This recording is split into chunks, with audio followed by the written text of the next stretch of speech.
আজকে বেশ কয়েকটা ইস্যু নিয়ে আলাপ করব, তার আগে একটা সুসংবাদ দেই, তাই না? মেলাদিন সুসংবাদ পাই না। প্রফেসর ইউনূসের নামে নাকি কেউ কটূক্তি করেছিল, তাই মামলা করে দিছে। সবাই বলেন আলহামদুলিল্লাহ। আওয়ামী লীগ কি স্ট্র্যাটেজি নিছে জানেন? তারা যেভাবেই হোক প্রফেসর ইউনূসের সরকারের ঘনিষ্ঠ হওয়ার চেষ্টা করবে। ঘনিষ্ঠ হইয়া তারা তাদের যে পজিশনগুলো ছিল প্রশাসনে, সেই পজিশনগুলো রক্ষা করার চেষ্টা করবে। মানে লাল মিয়ারে সোনা মিয়া বানাবে, আর সোনা মিয়ারে লাল মিয়া বানাবে, মাঝখান থেকে সোনা লাল হইয়া যাবে। আমি প্রমাণ ছাড়া কথা বলি না, আজ একটা সলিড প্রমাণ দেব। দেখবেন কিভাবে আওয়ামী আমলের সমস্ত সুবিধাভোগীগুলা প্রফেসর ইউনূসের সরকারের আশেপাশে আইসা ভিড়িছে, এবং কাউরে ওরা চিনতেছে না প্রফেসর ইউনূসের প্রশাসন। আসেন একটা এক্সাম্পল আজকে দেখি, এরকম অনেক এক্সাম্পল আছে, একটা এক্সাম্পল দেখব। ড্যাফোডিল আন্তর্জাতিক বিশ্ববিদ্যালয়ের বোর্ড অফ ট্রাস্টিজের চেয়ারম্যান এবং Dhaka chambers of commerce and ইন্ডাস্ট্রিজের পরিচালক এবং সাবেক সভাপতি সবুর খান এই মাল সরকারি সম্পত্তি দখল, অর্থ পাচার, অনিয়ম, ইউনিভার্সিটির টাকায় ওষুধ কোম্পানির শেয়ার কেনা, মালয়েশিয়া, আরব আমিরাতে অর্থ পাচার করছে আওয়ামী লীগের আশীর্বাদ নিয়া।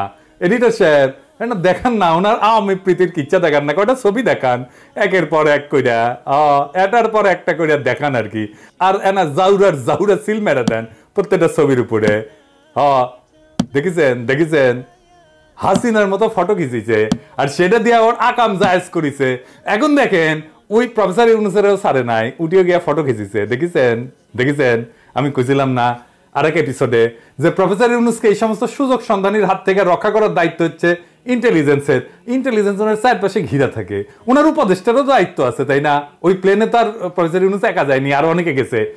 সরকারের সুবিধাভোগী যারা হাসিনা সরকারে, তারা প্রফেসর ইউনূসের ধারে কাছে ঘেঁষতে দেওয়া যাবে না। এটা একটা পলিসি হিসাবে প্রফেসর ইউনূস বলে দিবেন, আমি এটা বলছিলাম না? হ্যাঁ, কিন্তু প্রফেসর ইউনূস যেহেতু গো ধরিছেন বাচ্চা পোলাপানের মতো, যে আমার কথা শুনবেন না, তাই এ ধরনের ঘটনা ঘটতেই থাকবে। দেখেন স্যার কার লগে ফটো খিচিছেন, দেখেছেন ওই আপনারে বেচবে। যারা সুবিধাভোগী সরকারের এবং যারা সরকার এবং রাজনীতিবিদ, তাদের ট্যাক্স ফাইলগুলি আমি ব্যবসায়ীদের অনুরোধ করব, কারণ ব্যবসায়ীদের ট্যাক্সের কারণেই কিন্তু সরকার টিকে থাকে। সুতরাং যারা সুবিধাভোগী তাদের ট্যাক্স ফাইলগুলি যদি এখন খোলা হয় এবং সেখানে তাদের ট্যাক্স ফাইলের সাথে অসামঞ্জস্য যে সম্পদগুলি থাকবে সেগুলো সরকারি কোষাগারে জমা করা হোক এবং বাজেয়াপ্ত করা হোক। ওরা তো আপনি ধরবেন টাকা পাচারের জন্য, ওই আপনার প্লেনের সিটের পাশে আসে কিভাবে? আপনি এখন একটা রাষ্ট্রের নির্বাহী, আপনি গ্রামীণ ব্যাংকের এমডি না, বা ইউনিট সেন্টারের প্রধান না, আপনার একটা পজিশনের ভার আছে না? আপনার আশেপাশে যারা আছে তারা ভাল শুন। এই যে দেখেন তৌহিদ সাহেব গিয়া বসিছে ওই ওরই মিটিং এ বসিছে, দেখেছেন তৌহিদ সাহেব এইসব ধান্দাবাজির অনুষ্ঠানে না গেলে হয় না। আপনি গেছেন জাতিসংঘের সাধারণ পরিষদে, আপনি যদি কাজ খুঁজে না পান ওইখানে, এটা আপনার প্রবলেম। ওইখানে তো মেলা কাজ, ওইখানে আপনার নিঃশ্বাস ফেলার কথা না। কাজ খুঁজে যদি না পান তাহলে জ্যাকসন হাইটে যান, সাধারণ বাংলাদেশিদের সাথে মিশেন, কথা বলেন। ধান্দাবাজদের সাথে ঢলাঢলি করেন কেন? আমি আপনার জায়গায় থাকলে কি করলাম ইনি জানেন? ওই টাইমটায় যদি আমার কোনো কাম থাকতো না বা কাম খুঁজে না পাইতাম, তাহলে আমি কি করতাম? আমেরিকাতে গেছি তো, ওই যে ইলিয়াস, কনক সারোয়ার, শাহেদ আলম, মুনির হায়দার, জ্যাকব, নাজমুস সাকিব, টিটো, এই সবাই ডাকতাম, ওদের সাথে একটু কথা বলতাম, একসাথে যদি খাবার পাই একটা লাঞ্চ টাঞ্চ করলাম ইনি বা ডিনার টিনার করলাম ইনি, ওদের বিপ্লবে কন্ট্রিবিউশনের জন্য ধন্যবাদ জানাইতাম। উঠি যা নিয়ে আলাপ করেছেন, যা আউটপুট হয়েছে না ওই ভালসুনদের সাথে, ধান্দাবাজদের সাথে, তার সাথে 100 গুণ আউটপুট বেশি পাইতেন এদের সাথে যদি আলাপ করতেন। কারণ ওরা জানে দেশের জন্য কি দরকার। দেশ নিয়ে এরা সারাক্ষণ ভাবে, ধান্দা করে না কেউ। ইলিয়াস উবের চালায় পেট চালানোর জন্য, ধান্দা করে না। এরা পিওর মানুষ, দেশের কাছে কখনো কিছু চাইবে না, দিবে, শুধু দিছেও, এবং সেই জন্য মানুষের ভালোবাসা পাইছে এই লোকগুলা। এইবার আসেন আমেরিকা প্রশ্ন। আমি যেহেতু কইছি যে আমেরিকার বলয় ঢুকে দিচ্ছে প্রফেসর ইউনূস, এটা মেলাজন মাইন্ড করেছে, তো কেন আমেরিকার ব্লকে আমাদের যাওয়া উচিত না, আসেন সে বিষয়টা আলাপ করি। আমি প্রথমে বলি, বাংলাদেশকে আমেরিকা, ইন্ডিয়া, চীন কোন ব্লকেই যাওয়া উচিত না। তার একটা স্বাধীন পররাষ্ট্রনীতি অনুসরণ করা উচিত। কিন্তু আমেরিকা প্রশ্নে আমাদের আলাদাভাবে বিষয়টা বুঝতে হবে। কেন বুঝতে হবে সেই বিষয়টা আসেন একটু বিস্তারিত আলাপ করি। এর কারণটা হইতেছে ভারত প্রশ্ন। কেন ভারত প্রশ্ন? ভারত আর আমেরিকা পুটকিতে খাতির আছে, বুঝছাও? এই জন্যে আমেরিকাকে আমি আস্থায় নিতে পারি না। কেন পারি না? আরেকটু ব্যাখ্যা করে বলা দরকার। পুটকিতে ক্যাঙ্কা খাতির। বাংলাদেশের স্বনির্ভর পররাষ্ট্রনীতি অনুসরণে ভারত হইল সবচেয়ে বড় প্রতিবন্ধক। সেই আমাদের 1971-এ মুক্তিযুদ্ধের সময় থেকে ভারত নানাভাবে আমাদের স্বাধীনতা সার্বভৌমত্বকে অস্বীকার করেছে। প্রবাসী তাজউদ্দিন সরকারকে স্বীকৃতি দেওয়ার আগেই ভারত তাকে বাধ্য করেছে 25 বছরের একটা গোলামী চুক্তি সম্পাদনে, যেটা স্বাক্ষর করার পরপরই অস্থায়ী রাষ্ট্রপতি সৈয়দ নজরুল ইসলাম অজ্ঞান হইয়া পড়ে গেছিলেন। জানেন এটা? ওসমানী ওনারা কইছিল আপনি দেশ বেঁচে দিলেন এইভাবে। গত 15 বছরে আমরা দেখছি বাংলাদেশে একটা ভৃত্য সরকারকে বসায় রেখা, দিল্লির দাসীরে বসায় রেখা ভারত কিভাবে আমাদের স্বাধীনতা সার্বভৌমত্ব আঞ্চলিক অখণ্ডতা বিপন্ন করেছে। এখনো ইন্ডিয়া হাসিনারে রাখিছে, তাই না? ওরা আশ্রয় দিছে, তাই না? ও পালিচ্ছে, তাই না? আর গদি মিডিয়া আমাদের পিছনে লেগে আছে, আমাদের বিপ্লবের পিছনে লেগে আছে। আমাদের এই নবলব্ধ গণতন্ত্রকে চিতায় তোলার কোন চেষ্টা কি তারা বাকি রাখছে? রাখে নাই। এই প্রক্রিয়ায় তাদের বসানো ফ্যাসিবাদী ঘৃণিত হাসিনা সরকার জনগণের সকল অধিকার ধ্বংস করেছে। এমন সব ভয়ঙ্কর মানবতা বিরোধী অপরাধ করছে যার তুলনা শান্তিকালীন সময় পৃথিবীর কোনো দেশে নাই। কোনো দেশে নাই, আপনি কোথাও খুঁজে পাইবেন না। 1,500-এর বেশি মানুষ মারিছে কয়েকদিনে। এই চক্র বাংলাদেশের অর্থনীতিকে পঙ্গু করে দিছিল। এই ভয়াবহ ইতিহাস যেন ভুলে না যায়, সেই জন্য আমি এর উল্লেখ বারে বারে করব। ভারতের এই দুশ্মনির কারণে আমি তাদের খবরদারির তীব্র বিরোধী, এটা আপনারা জানেন। আমি মনে করি ভারত আমাদের দেশের সাথে আগে যেমন শত্রুতা করেছে, পরেও শত্রুতা করবে, এখনো করিচ্ছে শত্রুতা।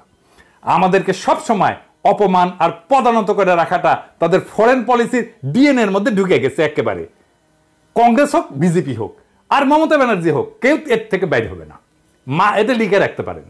এইটা একটা অত্যন্ত ডেলিকেট সিচুয়েশন।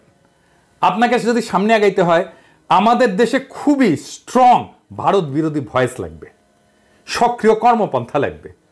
এবং যে কারণে হোক, আমি কাউকে এইটার জন্য মন্দ কথা বলবো না। পলিটিক্স যারা করে তারা এই পজিশনটা নিতে পারবে না সঙ্গত কারণে। আমি আর বিস্তারিত গেলাম না। একই সাথে বাংলাদেশ প্রশ্নে যে সমস্ত শক্তি ভারতের পক্ষ নিছে, ভবিষ্যতেও নিতে পারে, তাদের ব্যাপারে আমাদের অত্যন্ত সতর্ক থাকতে হবে। এখানেই আমেরিকার ভূমিকার কথা আসছে। আমাদেরকে প্রশ্ন করতে হবে, বাংলাদেশ প্রশ্নে আমেরিকা কি ভারতের বিরুদ্ধে দাঁড়াবে? এই প্রশ্নের যথাযথ এবং নির্ভরযোগ্য উত্তর না পেলে আমরা কি আমেরিকাকে বিশ্বাস করতে পারি? আমার ধারণা আমেরিকা ভারতকে উপেক্ষা করে আমাদের পাশে দাঁড়াইতে পারবে না। তার কারণগুলো কি এটা ব্যাখ্যা করি। কেন পারবে না আসেন এটা ব্যাখ্যা করি। যে কোনো দেশের কোনো একটা নীতি, পররাষ্ট্র নীতি বলেন আর রাষ্ট্রীয় নীতি বলেন না কেন, এটার কেন্দ্র একদম মূল বিষয়টা হলো জাতীয় স্বার্থ, দেশের স্বার্থ। আমেরিকার স্বার্থ কার সাথে বেশি? কেমনে বুঝবেন? বাংলাদেশের সাথে না ইন্ডিয়ার সাথে? কেমনে বুঝবেন? কিছু ফিগার দিয়ে, কিছু ডেটা দিয়ে, তাই না? আমেরিকা তো একটা পুঁজিবাদী দেশ, তাই না? আমরা তো জানি। সুতরাং একটা পুঁজিবাদী দেশের মূল লক্ষ্য কি? মুনাফা তৈরি করা। আজকের দুনিয়া সব দেশের জন্য এটা প্রধান বিষয়। 2022 সালে আমেরিকা এবং ভারতের মধ্যে বাণিজ্যের পরিমাণ কত ছিল জানেন? $191 বিলিয়ন। একই বছর আমেরিকার সাথে বাংলাদেশের বাণিজ্যের পরিমাণ ছিল $14 বিলিয়ন মাত্র। ভারতে আমেরিকার রপ্তানি ছিল $78 বিলিয়ন, মানে আমেরিকা যেটা রপ্তানি করে ভারতে। বাংলাদেশে আমেরিকার রপ্তানি ছিল $3 বিলিয়ন কম, 3 বিলিয়নেরও পৌঁছাতে পারে নাই। 2022 সালে ভারতে আমেরিকার সরাসরি বিনিয়োগ ছিল $46 বিলিয়ন। আর ওই বছর বাংলাদেশে আমেরিকার সরাসরি বিনিয়োগ ছিল $0.5 বিলিয়ন। আধা ফুটে পয়সাও দাম দেয় না আপনারে। এখন আপনারাই বলেন, আমেরিকার অধিক মুনাফা কার সাথে? বাংলাদেশের সাথে না ইন্ডিয়ার সাথে? ভারতের এত বড় রপ্তানি আর বিনিয়োগের বাজার বিসর্জন দিয়া আমেরিকা বাংলাদেশের সাথে থাকবে, এই চিন্তা আপনি কেমনে করবেন? ধুর পটান আমাদেরকে, আমরা বুঝি না। আমেরিকা কখনো আপনারা পাত্তা দিবে? কখনো ভারতের উপরে দিবে না। ভারত যেটা বলবে সেটা আমেরিকা মাইনা নেবে, এটা লিখে রাখেন। 2 নাম্বার, ইন্দো প্যাসিফিক অঞ্চলে চীনকে ঠেকানোর জন্য আমেরিকার নেতৃত্বে একটা কোয়াড হয়েছে না, জোট হয়েছে না? ওইটাতে ভারত অন্যতম সদস্য না? সদস্য তো। আমেরিকান প্রেসিডেন্টের ইন্দো প্যাসিফিক একটা কৌশলপত্র আছে, ওখানে কি বলছে জানেন? মানে ইংরেজিত কইছে যে a like minded partner and leader in South Asia. ইংরেজি যেহেতু কইছে ঠিকই কইছে, তাই না? তো অর্থাৎ এটার মানে হইতেছে যে সমভাবাপন্ন মিত্র এবং দক্ষিণ এশিয়ার নেতা এবং কোয়াডের চালিকা শক্তি ভারত। এবং ওই কৌশলপত্রের অ্যাকশন প্ল্যান, একটা প্রধান অ্যাকশন হইল support India's continued rise and regional leadership. তার মানে হইতেছে ভারতের যে ক্রমাগত উত্থান এবং আঞ্চলিক নেতৃত্বকে সহায়তা করা। এটা লিখিত পরিতরে ভাই, প্রেসিডেন্টের ডকুমেন্ট, আমেরিকান প্রেসিডেন্টের ডকুমেন্ট। দেখেন, এইটা হইল ভারতের প্রতি আমেরিকার শীর্ষস্তম স্তরে সরকারি নীতি। আমেরিকান প্রেসিডেন্টের এই কৌশলপত্রে বাংলাদেশের নাম খুঁজে পাবেন? খুঁজেন, পাবেন না। আমি পাই নাই, আপনারা পাইলে জানায়েন। এরপরেও কি কেউ ভাববেন যে ভারতের বিপক্ষে আমেরিকা বাংলাদেশের পক্ষ নেবে? তৃতীয়ত, আমেরিকায় ভারতের যে হিন্দুত্ব লবি, সেটাকে ইসরায়েলি লবির কাছাকাছি শক্তিশালী মনে করা হয়। আমরা কিন্তু খুব একটা এই বিষয়ে সচেতন না। এই হিন্দুত্ববাদী লবির চাপে ক্যালিফোর্নিয়ার গভর্নর বর্ণ প্রথা, এটা ক্যালিফোর্নিয়ার সংসদে নিষিদ্ধ করার সিদ্ধান্ত নিয়েছিল, ওইটাতে স্বাক্ষর করতে পারে নাই। এই যে অ্যান্ড্রু ককবার্নের যে প্রবন্ধ, এটাতে কয়েকটা গুরুত্বপূর্ণ ঘটনা এবং তাদের কার্যক্রমের বিশদ বিবরণ আছে, যা আমেরিকায় হিন্দুত্ববাদী লবির উত্থান এবং তার রাজনৈতিক সামাজিক প্রভাব তুলে ধরছে। এর মধ্যে কয়েকটা আমি এখানে উল্লেখ করি। যে এখানে দেখানো হয়েছে যে কিভাবে হিন্দুত্ববাদী সংগঠনগুলো, যেমন Hindu American foundation HAF, American রাজনৈতিক মহলে প্রভাব বিস্তারে সক্রিয়। তারা মার্কিন রাজনীতিবিদদের সাথে সংযোগ স্থাপন করে এবং তাদের কাছে ভারতের হিন্দুত্ববাদী এজেন্ডা তুলে ধরে। এইসব সংগঠন মার্কিন নীতি নির্ধারকদের প্রভাবিত করার চেষ্টা করে। যেমন তারা ভারতে মুসলিম সম্প্রদায়ের উপরে নির্যাতন এবং কাশ্মীর ইস্যুতে তারা মার্কিন নীতি নির্ধারকদের প্রভাবিত করার চেষ্টা করে, যেন তারা ভারতের মুসলিম সম্প্রদায়ের উপর নির্যাতন এবং কাশ্মীর ইস্যুতে নীরব থাকে। 2 নাম্বার, 2014 সালে মোদির আমেরিকা সফরের কথা উল্লেখ করা হয়েছে এখানে। ওইখানে হিন্দুত্বপন্থী আন্দোলনের জন্য একটা গুরুত্বপূর্ণ মাইল ফলক হিসেবে বিবেচনা করা হয়। মোদি যখন প্রধানমন্ত্রী নির্বাচিত হয়, তখন তার উপরে 2002 সালে গুজরাট দাঙ্গায় জড়িত থাকার অভিযোগে আমেরিকার কিন্তু ভিসা নিষেধাজ্ঞা ছিল। কিন্তু প্রধানমন্ত্রী হওয়ার পর মোদি আমেরিকা সফর করতে সক্ষম হয় এবং ভারতীয় আমেরিকানদের মধ্যে ব্যাপক সমর্থন পায়। এবং তার ওই সফরের সময় নিউ ইয়র্কে ম্যাডিসন স্কোয়ারে তার জনসভা ছিল উল্লেখযোগ্য, যেখানে আমেরিকার রাজনৈতিক ব্যক্তিত্বরা উপস্থিত ছিলেন এবং তাকে সমর্থন জানাইছিলেন। এই প্রবন্ধে বিশেষভাবে উল্লেখ করা হয়েছে যে কিভাবে হিন্দুত্ববাদী লবি কাশ্মীরের স্বায়ত্তশাসন বাতিলের এই যে অনুচ্ছেদ 370, এটার পরিপ্রেক্ষিতে আমেরিকায় ভারতের অবস্থানকে সমর্থন জানাইতে সক্রিয় ভূমিকা নিয়েছিল। 2019 সালে ভারতের বিজেপি সরকার কাশ্মীরের বিশেষ মর্যাদা বাতিল করছিল না, মনে আছে না? তারপরে এই লবি মার্কিন রাজনীতিবিদদের প্রভাবিত করতে সচেষ্ট হয়, যেন তারা ভারতের এই পদক্ষেপের সমালোচনা না করে এবং এই বিষয়টাকে ভারতের আভ্যন্তরীণ বিষয় হিসেবে দেখে। এই প্রবন্ধে আরো দেখানো হয়েছে যে কিভাবে হিন্দুত্ববাদী লবি ভারতে মুসলমানদের উপরে নির্যাতনের ঘটনাগুলোকে নিয়ে আন্তর্জাতিক সমালোচনা বন্ধ করার চেষ্টা করছে। ভারতে গোহত্যার অভিযোগে মুসলিমদের উপরে হামলা যেগুলো হয় না এবং নাগরিকত্ব সংশোধনী আইনের মতো, মানে CAA এর মতো বিতর্কিত আইনের কারণে যে সমালোচনা বাড়তে থাকে, কিন্তু এই লবি মার্কিন রাজনীতিবিদদের প্রভাবিত করে যেন তারা ভারতের সমালোচনা না করে, বরং ভারতের সাথে সম্পর্ক মজবুত করার দিকে মনোনিবেশ করে। এবং এইভাবে ইন্ডিয়াতে হিন্দুত্ববাদী সংগঠনগুলো আমেরিকায় তাদের রাজনৈতিক সামাজিক প্রভাব বিস্তার করছে এবং একই সাথে ভারতের হিন্দু জাতীয়তাবাদী এজেন্ডাকে বৈশ্বিক মঞ্চে তুলে ধরছে। এখন বলতে পারেন যে ওইখানে তো বাংলাদেশের অভিবাসীরা আছে। বাংলাদেশের অভিবাসীদের আমেরিকার রাজনীতিতে বস্তুত কোনো প্রভাব নাই। এটা শুনতে খারাপ লাগবে, কিন্তু আসলে নাই। আমেরিকার বিভিন্ন স্থানে উল্লেখযোগ্য বাংলাদেশি থাকলেও তারা রাজনৈতিকভাবে সংগঠিত হয়ে উঠতে পারেন নাই। তাই এই হিন্দুত্ববাদী লবির সাথে তুলনা করার কোনো প্রশ্নই ওঠে না। এই লবির শক্তি এবং তার নেতিবাচক প্রতিক্রিয়ার কথা ভাইবা আমেরিকার অধিকাংশ রাজনীতিবিদ বাংলাদেশের পক্ষ নিয়ে ভারতের বিরুদ্ধাচারণ করবে না, এটা লিখে রাখতে পারেন। এখন আপনারাই বলেন, বাংলাদেশ প্রশ্নে আমেরিকার উপরে ভরসা রাখা যায় ভারতের এইরকম রোলের উপরে? তা আমি তো রাখতে পারতেছি না। আমার মনে হয় যে কোনো বুঝমান মানুষ এটা রাখতে পারবে না। তবে বিশ্ব রাজনীতিতে শেষ কথা বললে তো কিছু নাই, তাই না? গত 1 বছরে ভুটান ছাড়া দক্ষিণ এশিয়ার বাকি রাষ্ট্রগুলোতে ভারতের নীতির চরম বিপর্যয় ঘটছে। আমেরিকা যে আশা করছিল ভারত দক্ষিণ এশিয়ার নেতৃত্ব দেবে, সেটা ভুল প্রমাণিত হয়েছে। উল্টা এই অঞ্চলে ইন্ডিয়া আউট এখন প্রায় চূড়ান্ত। এই অবস্থায় আমেরিকা হয়তো তার নীতি পর্যালোচনা এবং পুনর্বিন্যাস করতে পারে এবং এই প্রক্রিয়ায় বাংলাদেশ সহ অন্যান্য দক্ষিণ এশীয় দেশগুলোর সাথে তারা আরো সরাসরি সম্পর্ক স্থাপনের প্রয়োজনীয়তা অনুভব করতে পারে। আমি এই সম্ভাবনাকে অতিরিক্ত গুরুত্ব দিতে চাই না, কারণ আমি যে কারণগুলা বললাম তাতে আমেরিকার উপরে ভারতের যথেষ্ট প্রভাব আগামীতেও বিদ্যমান থাকবে। এই কারণেই ডোনাল্ডকে দিল্লি হয়ে ঢাকা আসতে হয়, বুঝো নাই? এই জন্যে। তবুও তর্কের খাতিরে যদি ধৈরাও নি যে আমেরিকা বাংলাদেশের সাথে আরো নিবিড় সরাসরি সম্পর্কের উদ্যোগ নিবে, তাইলে আমাদের দুই কান কথা আছে। কি কথা? তাইলে আমি আমেরিকাকে বলবো যে আমাদেরকে দক্ষিণ কোরিয়া বা দ্বিতীয় বিশ্বযুদ্ধের পর জার্মানিকে যেরকম ডিল দিছিলেন, আমাদেরকে ওইরকম ডিল দিতে হবে, তাইলে আমরা বাধা দিব না। আপনারা তো চীন থেকে বিশাল পরিমাণে বিনিয়োগ সরাই নিচ্ছেন অন্যান্য দেশে, তাই না? তো বাংলাদেশে তার একটা বড় অংশ নিয়ে আসেন, আমরা জিন্দাবাদ দিব, আমেরিকা জিন্দাবাদ। আমাদের তরুণদের মেধা এবং বীরত্ব তো সারা দুনিয়া দেখছে, তাই না? আপনারাও দেখেছেন। আগামী দিনের যে প্রযুক্তি ভিত্তিক যে বিশ্ব অর্থনীতির উন্মেষ ঘটছে, তারাও যেন সফলভাবে অংশ নিতে পারে, তার জন্য অ্যাকশন প্ল্যান করেন। আপনারা সরাসরি এবং আপনাদের মিত্রদের মাধ্যমে আমাদের অবকাঠামোতে বিনিয়োগ করেন, যাতে আমরা একটা বিশ্বমানের লজিস্টিক ব্যবস্থা দ্রুত গড়ে তুলতে পারি। আমাদের সামরিক বাহিনীর শক্তি এবং সামর্থ্য যথেষ্ট পরিমাণে বৃদ্ধি করার একটা কার্যকর কর্মসূচি আমাদের সাথে বৈশাখ প্রণয়ন করেন এবং বাস্তবায়ন করেন। এই কাজগুলো করতে আপনাদের খুব বেশি যে খরচা হবে তা কিন্তু না, বরং একটা দ্রুত বর্ধনশীল বাংলাদেশ আপনাদের বাণিজ্য এবং বিনিয়োগের উল্লেখযোগ্য একটা ডেস্টিনেশন হতে পারে। আমাদের মুক্তিযুদ্ধের সময় আমাদের গড়ায় এশিয়ায় আমেরিকার অন্যতম মিত্র দক্ষিণ কোরিয়ার গড়ায় থেকে খুব একটা কম ছিল না।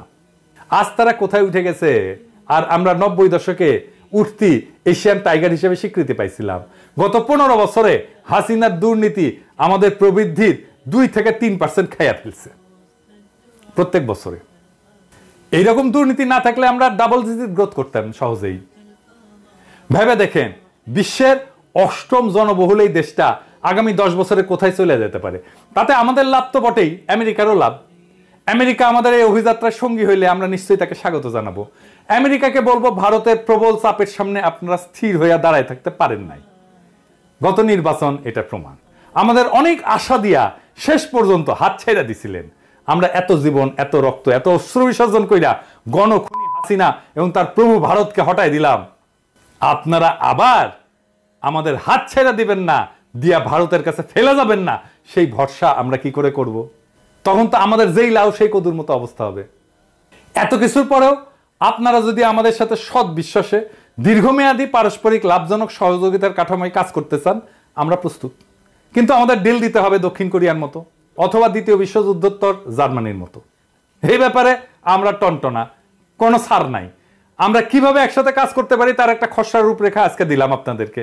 আপনারা এই পথে আগাবেন কিনা সেটা আপনাদের সিদ্ধান্ত। তবে এটা মনে রেখেন, ভিত্তিহীন আশ্বাস এবং অর্থহীন প্রতিশ্রুতির উপরে আমরা আস্থা রাখবো না। আমরা আমাদের সব পথ অপশন খোলা রাখবো। আপনারা যদি আমাদেরকে ভারতের হেজিমনির মধ্যে ফেলে রাখতে চান, তাহলে সেটা আমরা কোনোভাবে মেনে নেব না। মেনে তো নিবই না, দরকার হলে আবার প্রাণ দেব। তাইলে আপনারা তো দেখতেই পারতেছেন, এরকম হইলে এইটার বিরুদ্ধে আমাদের ফের রুখে দাঁড়াইতে হবে, ফাইট করতে হবে। এবং সেই লড়াই চীন যদি আমাদের পাশে এসে দাঁড়ায়, তাহলে সেটাই হবে। কেস ক্লিয়ার, কথা ফাইনাল। আমার কথা কলে স্ট্রেইট। আমি কোনো হাঙ্কি পাঙ্কির মধ্যে নাই, আমি কোনো যদি কিন্তুর মধ্যে নাই। আমি এই প্রসঙ্গে মাহমুদুর রহমানের একটা কথা আপনাদের বলতে চাই। কুষ্টিয়ার আদালত প্রাঙ্গণে ছাত্রলীগের হামলার পরে রক্তাক্ত হয়ে বলছিলেন, আমি একাই ভারতের আগ্রাসনের বিরুদ্ধে দাঁড়াবো, লড়াই করব। এই লড়াই কিন্তু উনি একা করেন নাই। এই লড়াইয়ে যে দ্বীপ তিনি জ্বালায় গেছিলেন, সেটা দাবানল হয়ে ছড়ায় গেছে সারা দেশে। আমেরিকা যদি মনে করেন চামে চিকনে আপনাদের এজেন্ডা বাস্তবায়ন করে ফেলবেন, তাহলে মনে রেখেন সেই স্বপ্ন দুঃস্বপ্নে পরিণত হবে। আমি এপিসোডগুলোতে একটা শহীদের গল্প বলি। আজকে যে গল্পটা বলবো সেটাও খুব মহাকাব্যিক গল্প, খুবই বেদনার গল্প। আসেন সেই গল্পটা শুনি। পুলিশের সন্তানের রক্ত আর আমাদের সন্তানের রক্ত এই বিপ্লবের মাটিতে আজ একাকার। বিপ্লবের মঞ্চে রাজারবাগের উপপরিদর্শক ময়নাল হোসেনের ছেলের রক্তও একাকার হয়ে গেছিল। আমরা পুলিশকে অনেক সময় শত্রু বলে মনে করি। হারুন, মনিরুল, বিপ্লবদের দেখেই এই ধারণাগুলি আমরা গড়ে তুলি। কিন্তু এই বিপ্লবের আর এক প্রান্তে ময়নালের মতো পুলিশ কর্মকর্তাও আছেন, যাদের সন্তানও সেদিন শহীদের তালিকায় নাম লিখিয়েছিল। সেদিন ছিল শনিবার। ঢাকা মেডিকেল কলেজ হাসপাতালের ওয়ার্ডগুলোতে ময়নাল হোসেন আর তার স্ত্রী ছোটাছুটি করছিলেন। হাতে তাইমের ছবি। তাইম ময়নাল হোসেনের ছেলে। কেউ কি দেখেছে তাদের 17 বছরের ছেলেকে? ঘুরছিলেন, ছুটছিলেন, হতাহতের তালিকায় নাম খুঁজছিলেন। কিন্তু যখন একজন সাংবাদিক ছবি দেখে মর্গে খুঁজতে বললেন, তখন তাদের দৌড় থামলো না, সেই দৌড়ে চলে গেলেন লাশ ঘর পর্যন্ত, মর্গে। যখন মর্গের দরজা খুলল, তারা দেখলেন তাইম ছররা গুলিতে রক্তে ভেজা দেহ নিথর হয়ে শুয়ে আছে। ময়নাল স্তব্ধ হয়ে দাঁড়িয়ে গেলেন, আর তার স্ত্রী চিৎকার করে উঠলেন, ও আল্লাহ, আমার পোলারে কে মারলো? তুই আমারে না বইলা কেন বাইর হয়েছিলি? এতদিন যে ছেলেকে আটকে রাখতে পারেননি, তাকে হারিয়ে ময়নাল তখনও বলছিলেন, স্যার, আমার ছেলেটা মারা গেছে, বুলেটে ওর বুক ঝাঁঝরা হয়ে গেছে, স্যার, আমার ছেলে নেই। ময়নালের চোখে অশ্রু, আর সেই অশ্রুতে প্রশ্ন, একজনকে মারতে কতগুলো গুলি লাগে স্যার? তাইম ছিল তাদের সন্তান, যেমন ছিল আমাদের। ময়নালের তাইম আজ শহীদি কাফেলার অবিনাশী নাম। বিপ্লবোত্তর বাংলাদেশে পুলিশকে আর শত্রু মনে করবেন না। পুলিশে শুধু হারুন, মনিরুল বা বিপ্লবেরা নয়, ময়নালের মতো বাবারাও আছেন, যাদের সন্তানেরা আমাদের এই বিপ্লবের অংশ। এই বিপ্লব এইভাবে পুলিশের সন্তানকেও বিপ্লবের মশাল নিয়ে রাস্তায় নামায়। যে ময়নাল তাইমের জন্ম দেয়, সেই ময়নালেরা আমাদের শত্রু না, আমাদের ভাই।